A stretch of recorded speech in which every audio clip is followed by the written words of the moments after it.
있어요. 배우 김정이라는 사람이 BC카드 광고를 했는데 그 광고의 카피가 뭐였죠? 모르시는구먼. 여러분 부자 되세요 그런 거잖아요. 기억납니까? 부자 얘기 되니까 기억이 얼른 나는 모양이네. 한 해 동안 우리가 그 당시에 2001년 뒤돌아보면은 그래서 새해 인사말로 만나는 사람마다 부자 되세요, 부자 되세요 하는 인사들을 참 많이 했죠. 한번 여러분 우리도 해볼까요? 옆 사람에게 해봅시다. 여러분 부자 되세요. 딱 그 양만큼 되세요. 딱 그 양. 사실 믿는 사람들이 부자 되세요. 사실 그럴 때 약간 낯뜨거운 일인데 싫지는 않죠. 그런데 믿는 사람들도 여기저기서 부자 되세요 하는 그 인사를 할 때마다 참 뭔가가 좀 빠져있는 기분, 그런 느낌을 받을 때가 있어요. 왜 그럴까 곰곰이 생각해 보니까 부자 되는 것을 싫어하는 사람이 아마 없을 겁니다. 아무리 경건해 보이는 사람이라 할지라도 부자 되세요 그럴 때에 어디서 그런 소리를 하고 있냐고 상스럽게 그렇게 얘기하는 사람은 아무도 없죠. 그래서 이제 부자 되었어요. 이만큼 부자가 됐으니까 이제 우리가 기뻐하고 감격하고 즐겨라 이렇게 말을 해야 되는데, 그래야 말이 되는데 오늘 성경은 그렇지가 않아요. 오늘 본문의 말씀은 우리의 삶의 풍성을 이야기하면서도 강한 어조로 경고를 합니다. 심판을 경고하고 있다는 거예요. 들으라 부한자들아, 부자들아 들으라 그 말입니다. 너희에게 임할 고생으로 말미암아 울고 통곡하라라고 외치잖아요. 오늘 우리는 이 재물에 대한, 다시 말하면 부자 되는 것도 중요하겠지만은 그것보다도 이 부를 얻었을 때 우리가 무엇을 할 것인가, 어떻게 살아갈 것인가에 대해서는 전혀 생각지 않고 살아간다는 거예요. 그래서 부자는 됐지만 막상 부자가 된 이후에는 무엇을 해야 될지를 몰라요. 그래서 온갖 죄악들을 저질러 버린 것이 한국의 문화였고 한국의 교회가 아니었나 생각을 해봅니다. 오늘 본문을 통해서 우리는 적어도 세 가지를 생각해 봐야 돼요. 그 첫 번째는 물질이 필요한 것이지만은 절대로 베스트로 가는 길은 아니라는 거죠. 최고로 가는 길은 아닙니다. 분명히 우리의 삶 속에서 물질이 하는 역할이 큽니다. 그러나 중요한 것은 물질을 완전한 것도 아니고 반드시 필요 충분한 것이 절대적으로 아니라는 겁니다. 먼저 2절을 보면 뭐라고 얘기합니까? 재물은, 이 재물이란 것은 썩는 거라는 이야기를 합니다. 이 말은 가치가 변한다는 말이에요. 여러분도 알다시피 지금 금값이 얼마입니까? 한 40만 원 전후 왔다 갔다 하죠. 한 돈에. 여러분 한 돈은 3.25g입니다. 그거에 이만큼 되는 거에 3g. 그게 40만 원 넘는다는 게 여러분 이해가 됩니까? 또 이 금값도 올라갔다 내려갔다 함으로써 금을 많이 가지고 있는 사람에게는 신났다가 내려가면 또 푹 죽었다가 그렇잖아요. 여러분 웃긴 얘기 하나 해볼까요? 뭐 웃기지도 않는 얘기입니다만은 나폴레옹 시대 1820년부터 30년, 40년, 50년 이 시대에는 여러분 금값, 은값 또 은 비슷하게 생긴 알루미늄 이런 것들 있잖아요. 금속에는. 그런데 그 중에서 제일 비쌌던 게 뭔지 아십니까? 요즘은 별로 값어치도 안 나가는 이 알루미늄이 그 당시에는 금값보다 훨씬 비쌌어요. 이 알루미늄 1kg당 당시에 $1200였어요. 여러분 어마어마한 돈입니다. 그 당시 금값에 비하면 금 1톤하고 알루미늄 1kg하고 같은 가치를 가진 거예요. 지금은 이 골드만삭스에서 발표한 것을 보면은 알루미늄이 톤당 $2700예요. 그러니까 킬로그램당 $2 70센트밖에 안 돼요. 그러면 알루미늄이 이 나폴레옹 시대 때에 이 킬로그램 $1200했던 것이 $2 70센트로 뚝 떨어져 버린 거예요. 자 보세요. 변했죠. 그때 나폴레옹 시대 때 알루미늄 좋다고 알루미늄 많이 모아놓은 사람들은 쫄딱 망한 거죠. 썩은 겁니다. 이게 가치가 떨어졌다는 얘기예요. 시간의 흐름에 따라 가치가 바뀌어져 가는 겁니다. 그러니까 재물도 썩는 게 맞는 거죠. 가치 하락입니다. 옷도 좀 먹고 금과 은도 마찬가지라는 얘기예요. 재물이라는 것은 썩는다. 그 가치가 떨어져 버린다는 것이죠. 두 번째는 재물은 영구히 보관할 수 없다는 겁니다. 부자들은 탐욕스럽고 이기적이어서 그것들을 창고에 두고 오래 방치해 둡니다. 그런데 금과 은에 녹이 끼어요. 다시 말하면은 부한 자들이 그 환난의 때, 고난의 때에 가난한 자들을 돕거나 선한 일에 쓰지 않고 아주 모르는 척하면서 무익하게 재산을 계속 축적해 놓는 것이기에 창고에 쌓아두고도 만족하지 못하고 있는 거예요. 그리고 창고에 쌓아둔 것이 계속적으로 있다 보니까 거기서 녹이 끼는 겁니다. 하나님께서는 이런 것을 뭐라고 얘기하냐면 불의다 얘기합니다. 부자가 가난한 자를 돕지 않는 것, 이것을 불의라고 하나님의 기준입니다. 아무 일도 하지 않는 일이기에 나는 하나님 앞에서 죄가 없다가 아니라 가지고 있는 그것에 대해서 쓰지 않는 것을 불의라 얘기하는 거예요. 그러니 그 결과가 어떻게 되겠습니까? 오늘 말씀에 보면 불같이 너희 살을 먹으리라 얘기합니다. 불은 최후의 방법, 형벌을 의미하는 것이죠. 불의한 재물에 대한 욕심은 결국 심판의 불을 모으는 것과 같아서 하나님 앞에 분명한 형벌의 증거가 되어진다는 얘기입니다. 그런데 사람들이 어떻습니까? 말씀에 오늘 보면은 너희가 말세에 재물을 쌓았도다 그래요. 즉 메시아의 심판 때에 부자들은 영적인 일에 관심을 쏟아야 할 그때에 우선적으로 이 보이는 물질에 온통 마음이 빼앗겨서 불의한 방법으로 재물을 추구하였기 때문에 하나님의 공의로운 심판을 받게 될 것이라는 얘기입니다. 재물이란 것은요, 영원한 것이 아닙니다. 완전한 것도 아닙니다. 오히려 그것이 많이 싸움으로 하나님의 심판을 불러온다라고 성경은 이야기하고 있죠. 세 번째로 재물은 우리의 문제를 다 해결해 주지 못한다는 겁니다. 그러니까 정주영 회장이 옛날에 그런 말을 했어요. 돈으로 할 수 있는 일이 제일 쉬운 일이라고. 돈으로 해결할 수 있는 문제 갖고 회의하지 말라고.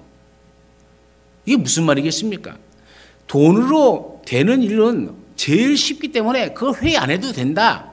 정작 문제는 실상은 돈으로 안 되는 일이 훨씬 우리 사회에 많다는 얘기입니다. 돈은 잠시의 필요만 채워줄 뿐이에요. 정말 중요한 건 돈이 해결하지 못합니다. 통상적인 얘기로 한번 우리가 흔히 쓰는 말들 가운데 그런 말 있지 않습니까? 돈으로 침대는 살 수 있다. 그러나 뭐는 못 사요? 잠은 못 산다고 그러잖아요. 이런 얘기가 수없이 많잖아요.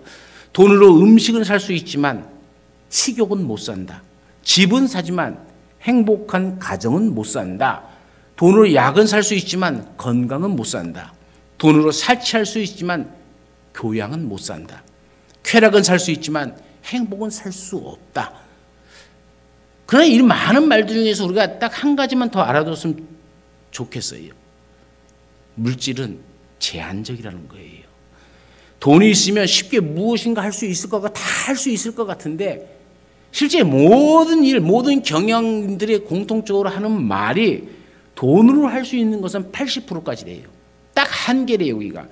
80%까지는 돈으로 다 채워줄 수 있는데 나머지 20%를 못 채운다는 거예요. 그 최고의 것은 하나님께서 우리에게 주시는 것으로 우리가 살아가는 것이지 절대 돈으로 살 수 없다는 것이죠. 우리는 그런 것을 뭐라고 얘기하면 운이 좋았다라고 얘기하기도 하고 하나님의 은혜라 이 얘기도 하는 겁니다. 그리고 우리의 돈의 가치에 대해서 바른 정의가 우리에게 필요한 것이죠. 물질은 필요한 것이긴 하지만은 절대로 베스트로 가는 길이 아니라는 겁니다. 그래서 어떤 돈 있는 남자를 만나서 누군가 결혼했다 그러면은 우리는 행복하겠습니다 말은 잘못된 인사라는 거예요. 그냥 기본만 채웠군요. 그런데 행복은 아니라는 겁니다. 이렇게 생각하는 게 사실 맞죠. 만약에 돈으로 모든 것을 살 수 있다면 여러분 돈 많이 가진 사람이 제일 행복해야 되지 않겠습니까? 여러분 그러나 그렇지 않잖아요. 우리가 너무나도 살아보면서 보지 않았습니까? 행복은 하나님이 주시는 거예요. 믿음 안에서 행복이 생겨나는 것이고 하나님 안에서 사랑이 완성되어져 가는 겁니다. 돈은 절대로 여기까지 도달하지 못한다는 겁니다. 우리는 완전히 만족을 채울 수 있는 분은 하나님이시고 성령께서 우리에게 모든 것을 채워주십니다. 이게 바로 그리스도인이 가져야 될 물질관입니다. 이제 두 번째로 물질은 하나님의 방법으로 정당하게 벌어야 됩니다. 돈 버는 일에 대해서 우리가 흔하게 쓰는 얘기가 뭡니까? 개처럼 벌어서 정승처럼 쓰라 그러잖아요. 여러분 이게 맞는 말입니까? 틀린 말입니까? 적어도 우리 크리스찬들은 이 말이 틀렸다고 얘기해야 돼요. 하나님 앞에서 개처럼 벌어서라는 말을 할 수가 있을까요? 이건 수단과 방법을 가리지 말라는 얘기입니다. 어떻게든 돈만 모으면 된다는 얘기입니다. 그러나 우리가 하나님 앞에서 섰을 때에 하나님 내가 개처럼 돈 벌었습니다 라고 할 때 하나님께서 오냐 잘했다 수고했다 그럴까요? 더럽게 벌어서는 안 된다는 건 아닙니까? 무조건 결과만 좋으면 된다는 식의 이런 이야기들은 항상 성경과 충돌되어지는 얘기라는 것을 우리가 명심해야 됩니다. 오늘 4절 말씀해 보십시오. 품삯 떼어 먹고 우는 소리가 들렸다. 뭐 그런 얘기입니다. 요즘식으로 표현하자면 임금 착취, 노동 착취 그런 거예요. 어떤 장애인들을 붙잡아 놓고 돈도 안 주면서 10몇 년을 강제 노동시켰다는 그런 이야기가 심심치 않게 우리 가운데 들려오지 않습니까? 이런 거 들어보면 깜짝 놀라지 않을 수가 없어요. 어떻게 인간이 저럴 수 있냐? 근데 실제로 일어나고 있습니다. 이런 일들이 정당하지 않게 돈을 버는 것이죠.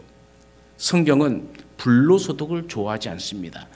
정당히 일하는 노동을 귀하게 여기죠. 그리스도인들은 한탕주의, 뭐 대박 이런 것에 신경 쓰면 안 된다는 겁니다. 정당히 노력해서 땀을 흘려서 일해서 벌어야 된다는 것이죠. 두 번째는 부라는 것도 하나님께서 은사처럼 주어주는 겁니다. 우리에게 주시는 거예요. 여러분 다윗이 노력해서 부자 됐다고 생각하십니까? 다윗은 양치기였어요. 뭐 부자 양치기도 아니고 그냥 적당히 양치기였어요. 그러나 하나님께서 부어주시니까 왕이 된 것이고 하나님께서 부어주시니까 부자가 된 거죠. 역대상 29장 12절에 보면요. 하나님의 성전을 짓기 위해 다윗이 얼마나 노력을 합니까? 그런데 하나님께서 하시는 말씀이 너는 피를 흘려서 안 된다. 네 아들 솔로몬을 통해서 성전을 짓겠다라고 하시니까는 이제 역대상 29장에 보면은 다윗이 성전을 짓는 것을 사모하는 마음으로 성전을 짓기 위한 모든 준비물을 다 준비합니다. 레바논에서 백향목까지 멀리에서 돌까지 다 수입을 해온 것이죠. 그 모든 것을 다 준비한 것은 솔로몬이 아닙니다. 다윗입니다. 어마어마한 재산인데 다윗이 뭐라고 얘기합니까? 29장 12절에 부와 귀가 주께로 말미암고 그래요. 이건 내 노력해서 내 열심히 땀 흘린다고 부자 되는 것 아니라는 거예요. 이 부도 이 존귀함도 다 주님께서 주신 것이다 라고 고백을 하는 겁니다. 또 뭐라고 얘기합니까? 주는 모든 만물의 주제가 되신다라고 얘기하지 않습니까? 하나님이 주인이시라는 얘기입니다. 그래서 주님의 손에 뭐가 있어요? 12절 말씀에 계속해서 권세와 능력이 있다고 얘기하지 않습니까? 하나님이 손에 권세와 능력이 있는 겁니다. 그래서 하시는 일이 뭡니까? 모든 사람을 크게 하심과 강하게 하심이 주의 손에 있나이다 라고 얘기해요. 부와 귀함이 주님 손에 있어요. 권세와 능력도 주님 손에 있습니다. 크게 하심과 강하게 하심 모든 것들이 다 주님의 손에 있는 거예요. 그러니까 사실은 큰 부자가 되거나 또 여러분 필요를 채우는 것은 하나님이 복 주심으로 되어지는 겁니다. 하나님이 부어 주시면 돼요. 여러분 아브라함이 그랬지 않습니까? 전쟁 벌이고 그 난 다음에 그 전리품을 가지고 옵니다. 근데 소돔 왕이 아브라함을 맞이하죠. 그 전리품을 다 소돔 왕에게 줘버립니다. 이 전쟁의 규칙이라는 것이 있어요. 그건 승리자가 모든 전리품을 갖는 겁니다. 아브라함은 그 전리품을 가져도 소돔 왕은 아무 할 말 없어요. 왜? 소돔 왕은 전쟁에서 패했기 때문에 그런 거예요. 다 빼앗겨버린 겁니다. 그것을 아브라함이 찾아오는 거예요. 그리고 다시 소돔 왕이 줘버립니다. 그래서 소돔 왕이 아유 그러지 마십시오.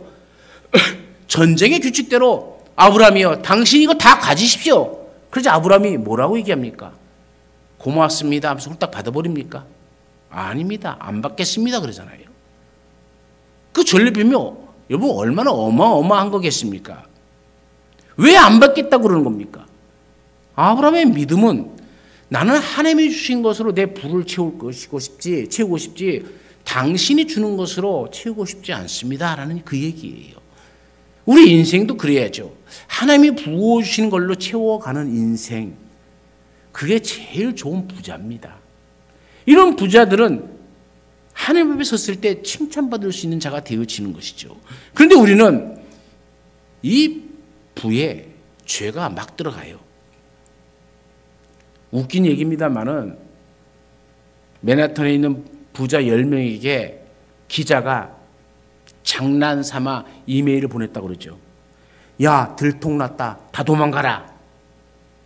이 간단한 이메일을 부자 10명이 보고는 다 도망쳐가 버리더래요.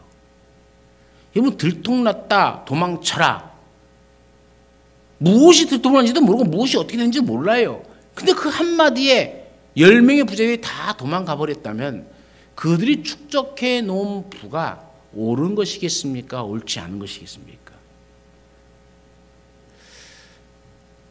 그러므로 여러분, 우리가 하나님 앞에 버는 것도 정당한 방법으로 벌어야 되는 것이죠. 세 번째는 하나님의 복 주심을 믿고 구하세요. 그럼 부어 주신다는 겁니다. 그래서 결국은 기도입니다. 기도 없이는 하나님께서 채워주시는 길을 열어주시지 않아요. 아무리 땀 흘리고 아무리 애쓴다 할지라도, 아무리 여러분이 하루 24시간 잠도 안 자고 일한다 할지라도 채워지는 것이 아니란 얘기입니다. 그것으로 채워진 줄 알았더니 몸에 병이 들어서 번 돈 싹 다 없어져 버려요. 그건 채워지는 것이 아니죠. 일을 하는 게 아니고 일은 되어지는 것이다라고 얘기합니다. 하나님 앞에 구하십시오. 그게 되는 것이, 그렇게 되는 것이 가장 중요한 겁니다. 인간적인 방법을 쓰는 게 아닙니다. 하나님이 채워오시는 방법을 구하십시오. 차라리 하나님께 100배의 축복을 달라고 기도하십시오. 하나님께서 부어주시는 것들이 뭔지를 그러면 알게 되어집니다. 그래서 저는 오늘도 하나님이 하늘 문을 열어서 하나님 앞에서 구하는 모든 자들에게 부어주시는 그 은혜를 구하고 그 은총이 하나님의 자녀들은 우리에게도 임하기를 간절히 축원합니다. 마지막 세 번째로는 물질은 그것을 주신 하나님의 뜻에 맞게 써야 합니다. 어떻게 써야 하느냐 문제죠. 사람들은 그렇게 얘기해요. 내 돈 가지고 내가 쓰는데 뭐가 문제래? 우리는 이런 얘기를 흔하게 하면서 살죠. 내 건데 내 마음대로 하는데 왜? 하면서 싸우듯이 덤벼듭니다. 이것은 하나님의 은혜도 모르고 또 청지기가 뭔지 몰라서 하는 소리입니다. 오전에 말씀해 보니까 이 사치라는 말이 나옵니다. 여러분, 이 사치가 뭐겠습니까? 이 사치란 말은요, 하나님이 내게 맡기신 것을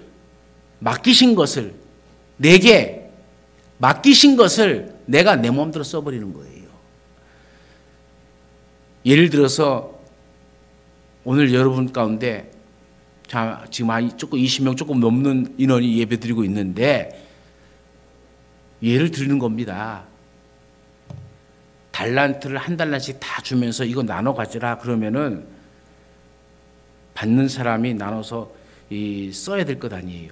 근데 이것을 한 사람 한 사람에게 다 일일이 주는 것이 아니라 이렇게 예배 드리는 사람에게 돌아가고 난 다음에 한 사람을 불러서 오늘 내가 한 25명 예배 드렸는데 25달란트를 줄 테니까 이거 1달란트씩 저 나눠서 잘 써라 이렇게 얘기했단 말이에요. 그런데 이 사람이 이거 25달란트라는 것은 어마어마한 돈이죠. 1달란트도 사실 어마어마한 돈입니다. 이거를 받고 보니까는 욕심이 생겨요. 이게 25달란트를 한 달란트씩 다 주면 나도 한 달란트인데 이거 욕심이 생긴단 말이에요. 더더군다나 이거 나에게 준 사람 또 내가 받은 그 사건을 본 사람이 아무도 없어요. 그럼 어떻게 해야 돼요? 그럼 어떻게 해야 돼요? 아무도 몰라요. 준 사람하고 받은 나만 알아요. 이 사람이 작정을 하고 그래 아무도 모르니까는 다른 사람 몰래 이 달란트를 혼자 다 먹어버리는 거예요. 정말 이상한 사람이 되어지는 거죠. 그것을 사치라 얘기하는 거예요. 그런 사람에게 오늘 본문의 말씀에는 뭐라고 얘기합니까? 살육이라는 말을 써요. 살육. 헬라어 원문에 보면 도살장이라는 뜻이에요. 서울에서 옛날 소나 돼지를 잡는 곳이 마장동에 있었어요. 소나 이 돼지를 잡기 직전에는요, 짐승에게 먹이를 더 줘요. 왜 더 줄까요? 살찌게 하기 위해서입니다. 살을 많이 쪄야 무게가 많이 나가고, 무게가 많이 나가야 돈으로 많이 되잖아요. 그러니까 먹이를 더 주고 다 잘 먹입니다. 성경은 이걸 이렇게 표현하는 겁니다. 너 그런 식으로 사치하고 네 멋대로 썼지? 좋다. 더 줄게. 더 줄게. 더 주는 거예요. 그래서 여러분들 이렇게 범죄하거나 자기 멋대로 막 사는 사람들이 오히려 더 버는 경우가 있고 더 부자가 되는 경우 있죠. 그래서 믿는 자들이 시험에 들기도 하잖아요. 저 사람은 저렇게 악한데 부자가 되는데 나는 하나님의 뜻대로 살려고 하는데 왜 가난할까? 그래서 신앙생활하면서 시험에 드는 사람도 있을 겁니다. 어때? 이 사람은요, 내가 악한 방법으로 하는데도 돈은 더 잘 벌린단 말이에요. 그러니까 신나겠죠. 하나님이 어디 있어? 거봐. 세상 방법대로 이렇게 악해도 얼마나 내가 부자로 살아. 이 방법이 최고야. 그래서 고리대금을 하고 사람들이 신장을 빼갖고 살아도 기어이 자기 창고에 채우려고 하는 사람들이 자기 방법이 최고라고 떠들어대는 겁니다. 땅 사면 땅값 오르고 집 사면 집값 오르고 뭐 손만 대면 돈 벌고 벌고 또 벌고 또 벌고 또 벌어요. 그때 하나님은 그를 보면서 차가운 미소를 보내는 겁니다. 너 곧 도살장으로 보내질 거다. 그래서 내가 너 통통하게 만드는 거다. 이러면 어때요? 두렵지 않습니까? 참 두려운 일 아닙니까? 이제 이 살육의 날, 도살장으로 끌려가는 날이 있다는 얘기예요. 맡겼는데 잘못 사용하고 있거든요. 잘못 사용하는 그 순간에 다 뺏어가는 것이 아니라 더 부어줍니다. 왜냐하면 통통하게 근수 많이 나가게. 그리고 근수 많이 나가면 살육하겠다. 죽여버리겠다. 얼마나 무서운 말입니까? 그러니까요, 우리가 무조건 더 많이 얻는다고 더 부자 된다고 좋은 건 아니에요. 하나님의 뜻을 떠나가지고 자기 멋대로 살았는데 더 잘 된다? 그때 잊지 마세요. 아, 도살장이구나. 나는 곧 도살장으로 끌려가게 생겼구나. 지금 성경이 그렇게 얘기를 하는 겁니다. 지금 도살장 살육의 날이 기다리고 있다는 걸, 그걸 기억하라는 얘기예요. 그러기에 하나님 앞에서 청지기 의식을 가진 사람이라면 남들보다 더 가진 것에 대해 잘 쓸 줄 알아야 된다는 거예요. 주인이 맡겼는데 왜 그렇게 쓰느냐의 질문은 문화 비유에도 또 달란트 비유에도 나오잖아요. 맡긴 거 잘 써야죠. 반드시 결산의 날이 있습니다. 많이 맡긴 자에게 많이 찾는다라고 성경은 이야기하고 있지 않습니까? 함부로 쓰면 절대로 안 된다는 거예요. 그래서 물질을 어떻게 쓸 것인가, 이게 굉장히 중요한 얘기 아닙니까? 첫 번째로 재물은 쌓아두는 것이 아닙니다. 재물을 쌓아두는 거라고 성경은 말한 적이 없습니다. 그것을 성경은 탐욕이라고 얘기합니다. 너무 재물 많이 쌓아두지 마세요. 그럼 어디까지가 적정선일까요? 사실 적정선은 저도 잘 모르겠어요. 어디까지일까? 우리 주님께서 기도를 가르쳐 주시면서 일용할 양식을 구하라고 했는데, 그럼 일용할 양식이 어디까지일까? 그럼 일용직해 갖고 맨날 그날 벌어서 그날 먹고 사는 것을 말하는 것일까? 고민하다가 나름대로 결정된 것이, 자기가 그냥 평생 쓰는 거 곱하기 2 정도, 그거 넘어서면 문제가 생긴다는 거예요. 나머지 막 쓰다 보면요, 자꾸 재물은 욕심이라는 것, 탐욕이라는 것이 같이 따라와요. 쌓으면 쌓을수록 더 쌓고 싶어요. 그래서 그렇잖아요. 99마리 양을 가진 사람이 한 마리 양을 가진 사람에게 네가 한 마리뿐이니까 내 건 나눠줘서 우리 50대 50으로 키우자 그런 법 있어요? 봤어요? 그 한 마리 끝까지 뺏어갖고 100마리 채우려고 그러잖아요. 그러면 여러분 거꾸로 생각해 보세요. 그러면은 그래서 내가 100마리 채웠다 그러면은 9,999만 9,900마리 가진 사람이 그거 한 마리 가져가고 1억 채우고 싶지 않을까요? 나도 똑같은 방법으로 빼앗길 수 있다는 것은 왜 생각하지 못하느냐? 왜 그렇게 생각하지 못하고 살아가느냐는 것이죠. 여러분, 재물이란 것은 일용할 양식이란 것은요, 내가 먹고 쓰기에 넉넉하고 그래서 조금은 남을 도와줄 수 있는 정도의 수준이 일용할 양식 수준이다.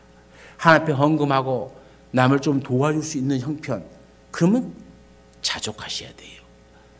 그리고 그것에 하나님의 뜻을 구할 줄 알아야 되죠. 하나님 앞에서 제일 중요한 것을 남겨드린 사람이 카네기죠. 카네기라는 사람이 그런 말을 했어요. 이 부자 카네기가 남겨준 명언 중에 아주 유명한 명언이 있는데 그게 뭐냐면 부자로 죽는 것은 부끄러운 일이다 라는 명언이에요. 여러분, 하나님은 내게 모든 것을 내게 주시면서 물질과 시간이라는 제한을 같이 주셨어요. 즉 다 쓰고 죽어야 된다는 얘기예요. 다 쓰고 죽지 않는 것은 땅에 묻은 것과 똑같다는 얘기죠. 왜 너한테 쓰라고 줬는데 왜 안 쓰고 땅에 묻어두었느냐? 이게 한 달란트 받은 자의 모습 아닙니까? 많은 재물 주었는데 그걸 창고에 착 처박아 놓고 안 쓰고 있어요. 가난한 자를 안 돌보고 있어요. 연약한 자를 안 돌보고 있어요. 그저 그 창고의 문을 열고 닫을 때마다 행복하게 겨워하면서 살아가요. 그걸 뭐라고 그러냐면은 왜 땅에 묻어두었느냐는 겁니다. 한 달란트 받은 사람하고 똑같다는 얘기죠. 그러기에 부자로 죽는 것은 부끄러운 일입니다라는 이 명언을 남겨옵니다. 실제로 제가 어렸을 때 믿는 많은 사람들 가운데 이런 얘기들을 제일 많이 했던 것 같아요. 나는 죽기 직전에 제로가 되는 꿈을 있다라고 그렇게 말하는 사람이 되게 많았어요. 그런데 진짜 이 사람들은 그래서 많이 베풀었어요. 뭐 그중에 노집사라는 분이 있는데 성이 노씨입니다. 세탁소를 해요. 세탁소를 하면서도 자기에게 조금 더 수입이 오면은 100만 원을 될 것을 그 해 수고해서 200만이 벌었다고 하면 100만 원을 딱 빼갖고 남편하고 얘기한 사상인 다음에 나머지는 우리가 쓰고 충분하고 이 나머지 100만 원은 하나님을 위해서 또는 이웃을 위해서 우리가 기꺼이 씁시다. 그래요. 난 그 집사님 보고 참 대단하다 생각했어요. 또 제가 아는 분에는 변호사가 있습니다. 이 변호사는 참 변호 수입이 어떻게 되는지 모르겠지만 참 잘 벌어요. 그런데 잘 버는 거 가지고 무엇을 하냐면은 토요일 되면은 자기 와이프하고 딸 둘이 있는데 딸 둘을 데리고 양로원이나 고아원을 무조건 거기 가서 많은 선물들 사갖고 가져가면서 거기서 빨래도 해주고 밥도 해주고 하면서 봉사를 해요. 그래서 참 내가 그랬어요. 참 멋있게 인생을 사십니다. 참 훌륭하게 사십니다. 그렇게 이분들이요 제로가 되는 게 꿈입니다. 그런데 이 사람들이 희한하게 자꾸 주고 자꾸 베푸는데 기업은 자꾸 왕성해져 가요. 참 희한한 거죠. 주라. 그러면 흔들어 넘치도록 너에게 채워주실 것이라는 말씀이 그대로 이루어지는 것 아닙니까? 두 번째로 하나님 앞에서 우리는 청지기 인생을 살아야 됩니다. 여러분 교회 사역이 뭡니까? 여러분들 헌금한 거 있지 않습니까? 교회 사역이라는 것은 다른 말로 표현하면 돈 잘 쓰는 겁니다. 돈 잘 쓰는 거 지금 우리 계속 돈 쓰고 있지 않습니까? 구제하고 선교하고 생명 살리고 복음 증거하고 또 여러 나라 선교사들한테 후원하고 교회 후원하고 돈 쓰는 것 아닙니까? 이거 잘 쓰는 거죠. 복음 증거하고 영혼 살리는데 돈을 쓰는데 그걸 아낀다고 아끼면은 교회가 어떻게 되겠습니까? 저도 그런 통계를 내보지는 않았지만은 선교사들이 나름대로 통계를 내서 얘기하는 것을 들었어요. 그 시각을 하면 교회가 힘들다고 우리가 힘든 IMF 시대를 거쳤잖아요. 그리고 얼마 전에는 코로나 시대를 거쳤잖아요. 근데 그 시대에 힘들고 어렵다고 선교를 줄인 교회들은 거의 다 문을 닫았대요. 그런데 그럼에도 불구하고 선교하고 구제하는 데 힘을 쓴 교회들은 성장하더라는 거예요. 이 어려운 때에도 성장을 하더라는 거예요. 여러분, 돈은 잘 써야 되는 겁니다. 들어오는 게 중요한 것이 아니라 들어온 것도 잘 들어와야 되겠지만 버는 것도 잘 벌어야 되겠지만 쓰는 것은 더 중요한 문제입니다. 함부로 쓰는 것, 그건 사역 아닙니다.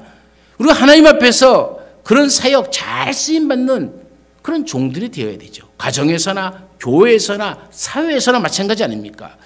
우리가 돈 쓰는 얘기는 녹플러 얘기를 안 할 수가 없는데 이 사람은 나중에 물질을 잘 쓰게 된 사람 중에 한 명이죠. 죽을 뻔하다가 살아난 사람 아닙니까? 그때가 53세예요. 정신 차려가지고 책을 하나 썼는데 그 책이 11조의 비밀을 안 최고의 부자라는 책입니다. 너무 전설적인 책이기 때문에 11조만 있나 생각하는 보는데 거기에 뒷얘기가 있어요. 록펠러 어머니의 이야기가 나오잖아요. 10가지 이야기. 제가 이미 설교 중에 한두 번 이미 얘기했습니다. 그러니까 이런 좋은 어머니를 두고 있었던 거예요. 아들 부자 되는 거 별로 그렇게 기뻐하지도 않고 돈에 한계가 있다는 것을 아들에게 일깨워주고 더 중요한 것이 신앙이라는 것을 가르쳐 주었어요. 여러 번 들었겠지만 제가 다시 한번 정리를 해볼게요. 근데 이 어머니가 말한 10가지를 이 록펠러가 지켰어요. 잘 지켰어요. 죽을 때까지 지켰어요. 어머니도 훌륭하고 아들도 참 훌륭한 아들 아니겠습니까? 여러분, 첫 번째가 뭐겠습니까?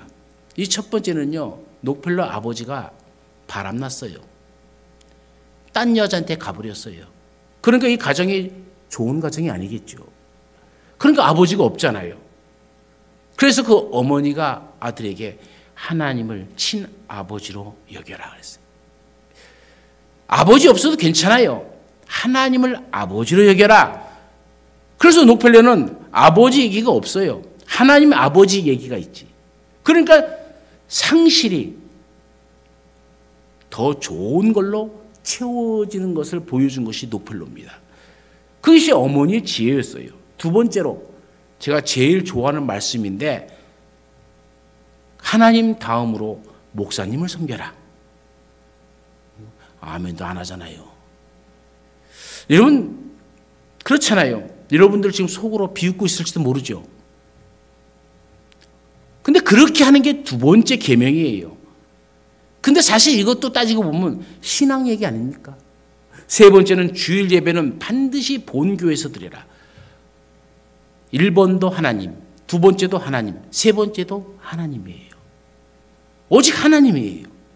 되는 사람들은요, 하여튼 만사 제쳐놓고 본교회에서 예배 드려요. 그런데 그 가치를 못 느끼는 사람들이 참 많다는 얘기예요. 예배의 가치를 못 느끼는 거예요. 참 안타깝죠. 네 번째는 오른쪽 주머니는 항상 11조 주머니를 가지고 있어요. 주머니가 두 개 있잖아요.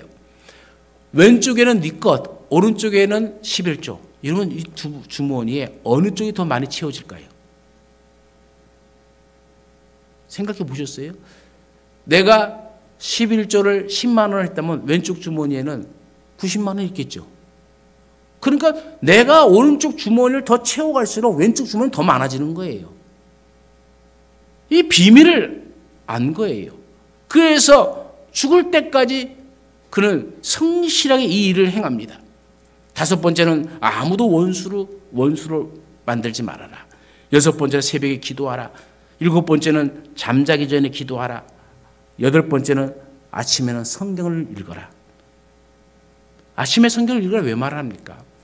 오늘 하루요 그 말씀이 네 삶의 방향을 정하게 하라는 그 말이에요. 아홉 번째는 남을 도울 때 힘껏 도와라. 열 번째는 항상 예배 시간에 앞자리에 앉아라. 여러분 가만히 보십시오. 이 10가지 중에 신앙 아닌 것이 있습니까? 다 신앙생활이에요. 다 신앙 얘기예요. 나머지가 슬슬 그 하부 구조에 끼어드는 것이지 그게 바로 록펠러 어머니의 시각이었던 거예요. 하나님이 최고라는 겁니다. 돈 아무리 벌어도 하나님이 최고라는 이 시각을 가져야 된다는 얘기죠. 이것은 록펠러가 부자일 때 했던 얘기입니다. 엄마가 너 부자지만 부자가 오래 가는 것 아니다. 조심해라. 괜히 뭐 요즘 흔한 포트폴리오 한다고 뭐 드러낸다고 뭐 이쪽서 네 이름 내는 거 그런 거 쓸데없는 짓 하지 말고 신앙 제대로 지켜라. 엄마가 하나님을 잘 섬기라고 합니다. 그리고 너에게 있는 거 다 네 거 아니니까 잘 나눠주고 힘껏 돕고 하나님을 최우선으로 삼는 그런 인생을 살아라. 그리고 록펠러는 그대로 살아가요. 흔들림이 없잖아요. 토대가 좋고 터전이 좋으니까 우리는 그 터전이 흔들리면서 딴짓하니까 자꾸 무너지는 거예요. 토대와 터전이 좋음에 흔들림이 없지요. 우리는 남의 얘기를 했다 할지라도 우리는 이런 록펠러의 어머니가 없잖아요. 우리 어머니는 그렇지 않잖아요.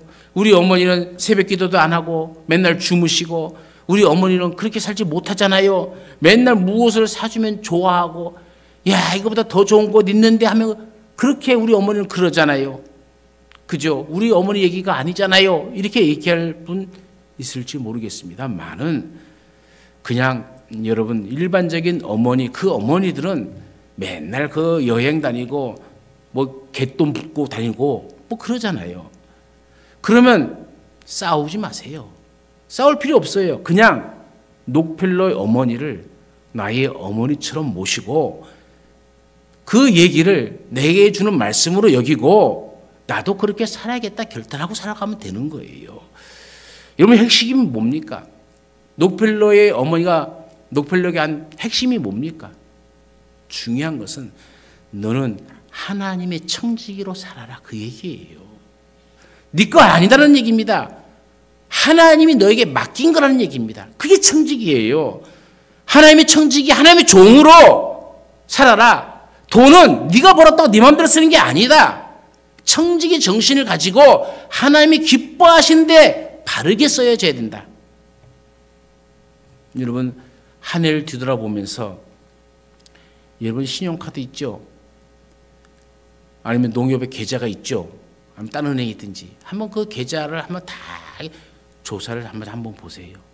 내 지출이 어디로 가장 많이 나가고 있는가 한번 싹 훑어보세요. 그것이 내 인생이고 그것이 내 믿음이에요. 거기에 다 드러나게 되어지고 그 내역이 내 간증입니다. 그게 여러분의 믿음이라는 겁니다. 돈 쓴 거 여러분 자신 아닙니까? 하나님 앞에 그런 청지기 같은 인생을 록펠러 같은 인생을 살아야 되는데 수입 지출이 맨날 술집에서 긁고 맨날 카페에서만 긁고 있다면은 이거 심각한 문제죠. 오늘 분명히 세 가지가 있습니다. 돈은 그냥 일부분만 채울 뻔한 것. 돈은 개처럼 버는 게 아니라는 것. 그리고 받은 걸 하나님께서 내게 주신 맡기신 그것이라는 것을 깨닫고 청지기적 삶을 사는 것. 우리가 그렇게 살아갈 때에 이런 물질관을 가지고 분명히 흔들리지 않냐는 이런 물질관을 가지고 살아갈 때에 풍성한 가운데 하나님의 그 은혜의 통로를 통해서 우리에게 부어주시는 은총이 클 줄로 믿습니다. 오늘 우리는 대림절을 지납니다. 주님이 이 땅에 왜 오셨을까를 생각해 보면서 지나는 절기입니다. 주님의 길은 십자가의 길이었습니다. 그러면 오늘 우리의 길은 어디에 있습니까? 우리는 십자가의 길을 따라갑니까? 아니면 내 얼굴 낯세우려고 내 이름만 드높이기 위해서 살아갑니까? 저는 어저께 경주에 온 처음으로 크리스마스 점등식에 참여를 해봤어요. 목사, 경주 제일침례교회 목사가 10분 설교를 했습니다. 그러고 나서 소개를 하는데 경주시 국회의원, 경주시장, 경주시 의장 뭐 여러 사람 소개하는데 목사 설교보다도 그 사람들이 얘기가 더 길어요. 제2의 설교를 또 하는 것 같아요. 그러면서 저는 참 많은 것을 생각하게 됐습니다. 정말 우리가 이 점등식을 왜 하는지, 저 사람들의 믿지도 않는 그 사람들의 얼굴 낯을 세워주고 정말 예수 그리스도가 우리 마음속에 있는지 참 많은 것을 생각하면서 그 시간을 보냈습니다. 여러분, 오늘 우리도 항상 우리의 삶이 청지기 하나님이 내게 맡겨주신 것, 그것이 크든 작든 간에 많든 적든 간에 우리가 청지기로서의 마음가짐을 가지고 살아간다면 하나님은 우리가 생각지도 못했던 그 큰 은혜를, 구원의 은총을, 또 우리의 구하는 모든 것들을 주실 날이 옵니다. 그 은총이 우리 가운데 있기를 간절히 축원합니다. 우리 가운데 함께 하시는 하나님, 우리가 이 세상을 살아가면서 물질이란 것이 반드시 필요하지만 그것이 최고의 것을 주지 못하고 결정적인 것을 주지 못한 것을 깨닫습니다. 그 물질이 모두가 하나님으로부터 온다는 것을 다시 한번 마음판에 깨닫습니다. 그리고 이제 우리가 이 세상 청지기적 삶을 살아갈 수 있도록 다짐합니다. 우리의 다짐 가운데 주님 함께해 주시고 우리 다짐이 흔들리지 않도록 주님 우리를 붙잡아 주옵소서. 그래서 주님 앞에 이르렀을 때에 착하고 충성된 종이라 칭찬받는 우리 모두가 되게 하옵소서. 언제나 함께 하시는 예수님의 이름으로 기도드리옵나이다. 아멘.